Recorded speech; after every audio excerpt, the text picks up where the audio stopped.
po, anyway mga kababayan, ituloy po natin itong usapin natin dito po sa isa pang balita na nakita natin na kung saan mga kababayan, ito yung sinasabi ko sa inyo nung nakaraan na itong usaping ito patungkol po sa bank account ni Digong, matagal na pong usapin ito mga kababayan. Nang dahil pa nga sa isyong yan, may isang tao na nagsakripisyo at pinag-initan nitong si Duterte mga kababayan at tinanggalan ng trabaho, tinanggal pati benepisyo mga kababayan kasi nga naalaman nitong tao na nag-iimbestigang ito na talagang may ginagawang anomalya at may pumapasok na bilyon-bilyon ng pera sa bank account nitong si Digong. So ngayon pakinggan po natin itong nakita nating balita kagabi dito po sa News 5 Everywhere. Sabi po dito umano'y secret bank accounts ni dating Pangulong Rodrigo Duterte.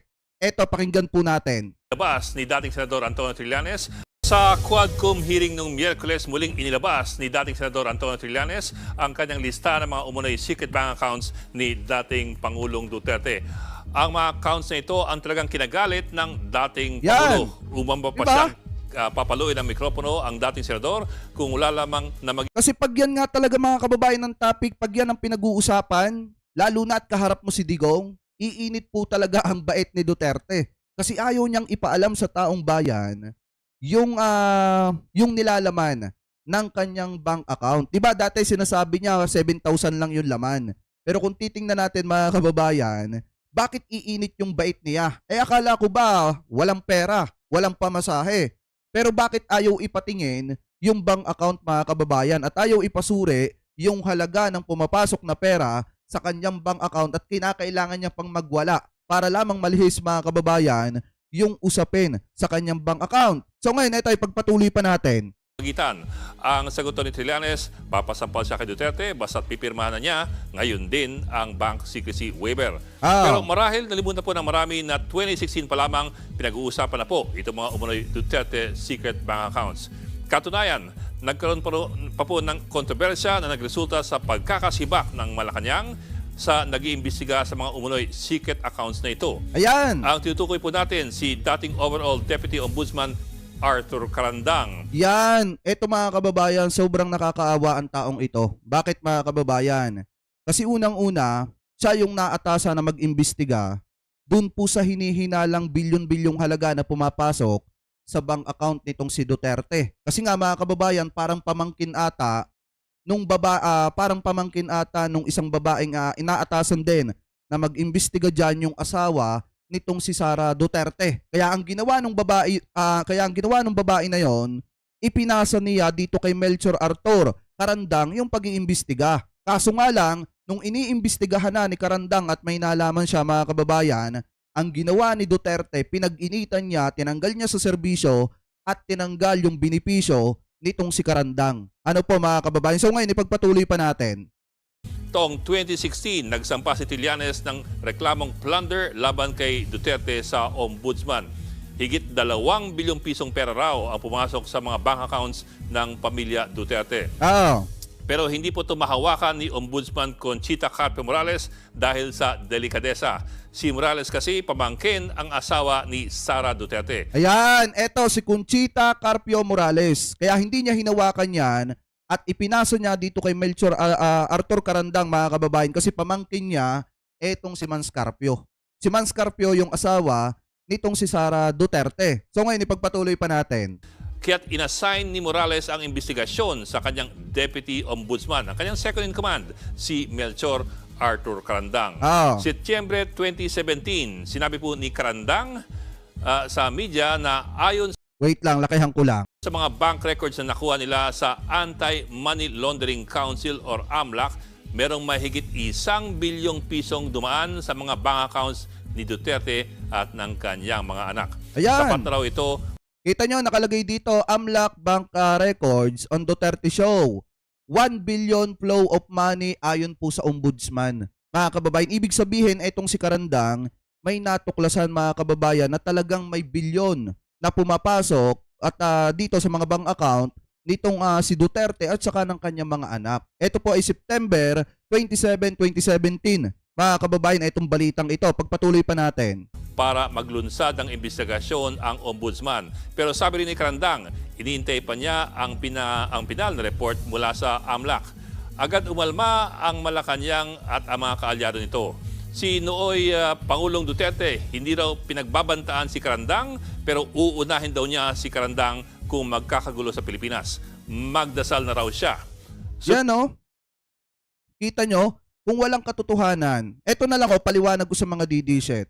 Kung walang katotohanan, etong ibinibintang kay Duterte, etong mga aligasyon about sa bank account nitong si Digong, mga kababayan, kung walang katotohanan, bakit kailangan pagbantaan niya etong si Carandang? Nauunahin niya etong si Carandang kapag ka nagkandaletse-letse ang Pilipinas, mga kababayan. Ang tanong dito, bakit magkakandaletse-letse ang Pilipinas? Ang iniimbestigahan lang naman yung bilyon na halaga na pumapasok na pera sa bank account nitong si Duterte. Alam niyo mga kababayan na ito kita niyo yung sabi ni Digong dyan, imagine, this Carandang, magdasal ka lang, Carandang, I'm not threatening you, hindi siya pinagbabantaan daw. Pero kapag ka nagkandaletse-letse ang Pilipinas, uunahin kita. Ibig sabihin, pikon na pikon. Etong si Digong, mga kababayan, dito kay Carandang kasi nga, ipinablik ni Carandang, mga kababayan, yung natuklasan niya na bilyon na halaga ng pumapasok na pera sa bank account nitong si Duterte. Kaya nga mga kababayan, pagka ganyan yung usapin, umiinit agad ang bait nitong si Digong. Katulad na lamang nung nangyari sa Quadcom na manghahampa siya ng mikropono, mga kababayan, dito kay former Senator Trillanes. Kasi nga, nailathala sa publiko yung halaga ng wini-withdraw nilang pera at pumapasok na pera sa kanilang bank account. Kaya nga kung titingnan natin mga kababayan, nag-imbestiga lang naman etong si Carandang. Pero sobrang tindi ng ginawa sa kanya ni Duterte. Ano po ngayon, ipagpatuloy pa natin. Magdasal na raw siya. Sunod na buwan, nagsampa ng reklamong administratibo ang Volunteers Against Crime and Corruption at ilang kaalyado ng Pangulo laban kay Carandang. Ayon po sa BACC, mukhang dinidestabilize ni Carandang ang Duterte administration at pumapanig kay Trillanes. Sinigundan po ito ng Malacanang. Nagpataw ang palasyo ng 90-day preventive suspension laban kay Carandang dahil sa umunoy violation ng Code of Conduct for Public Officials and Employees at anti-graft law dahil daw sa paglabas ng impormasyon na confidential. Hindi pa raw tapos ang investigasyon kaya't hindi dapat naglabas ng detalye si Carandang. Pero hindi pinansin ni Ombudsman Conchita Carpio Morales ang suspension order ng Malacanang. Ngayon, ang AMLAC naman naglabas ng sariling pahayag. Pakinig nyo yun mga kababayan. Hindi pinansin nung si Carpio yung ipinataw na 90-day suspension dito po kay Carandang. Ibig sabihin mga kababayan, kaya siguro hindi pinapansin itong si Conchita Carpio yung 90 days na suspension na ipinataw ng Malacanang kay Carandang kasi nga alam nitong si Conchita mga kababayan na di umano'y may ginagawa talagang anomalya. May pumapasok talaga na bilyon-bilyong halaga ng pera sa bank account nitong si Duterte. Dahil kung yan ay walang katotohanan mga kababayan, automatic ipapatupad nila yung 90-day suspension dito po kay Carandang. Kaso nga lang, hindi po yan pinansin mismo ng tiyahin nitong si Mans Carpio mga kababayan. Ano po ngayon, ipagpatuloy pa natin. Hayag, wala raw itong binigay na report sa Ombudsman tungkol sa mga Duterte bank accounts na maaring totoo rin. Ang sabi naman kasi ni Carandang, iniintay pa nila ang pinal na report ng AMLAC. Yun lang bago matapos ang taong 2017, binitawan na ng Ombudsman ang investigasyon. Ayaw raw kasing maglabas ng dagdag na datos ang AMLAC kaya hindi na makausad ang kanilang investigasyon. Pero hindi pa tapos ang storya. Hulyo po ng susunod na taon, 2018 na, tuluyang sinibak ng Malacanang si Carandang bilang overall Deputy Ombudsman. Sa dismissal order pinirmahan ni Executive Secretary Salvador Medialdea, guilty raw si Carandang ng betrayal of the public trust at graft dahil sa kanyang pagbulgar ng impormasyon. Grabe no? At matindi ang parusa kay Carandang. Maliban po sa termination, meron ding forfeiture of retirement benefits at perpetual disqualification from public office. So ibig sabihin wala siyang makukuha ng mga benepisyo.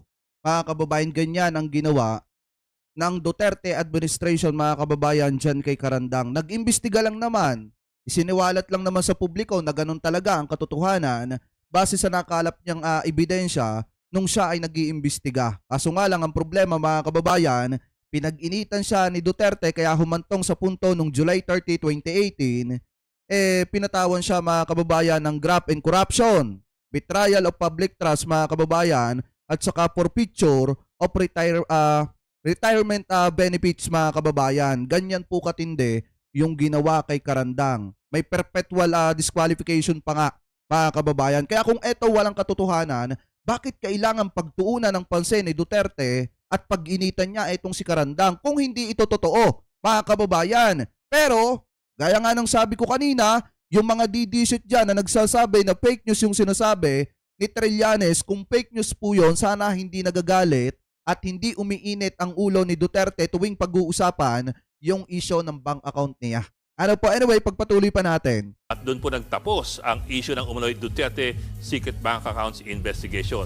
Hanggang sa iungkat muli ito kagabi ni dating Senador Antonio Trillanes. Ayan. Maliwanag mga kababayan ha, kaya na hinto yung investigasyon do sa bank account. Do sa bank account nitong si Duterte mga kababayan. Kasi yung isang taong nag-iimbestiga, pinag-initan niya, pinatanggal niya sa serbisyo mga kababayan. Kaya siguro yung iba ay natakot at hindi na nag-imbestiga.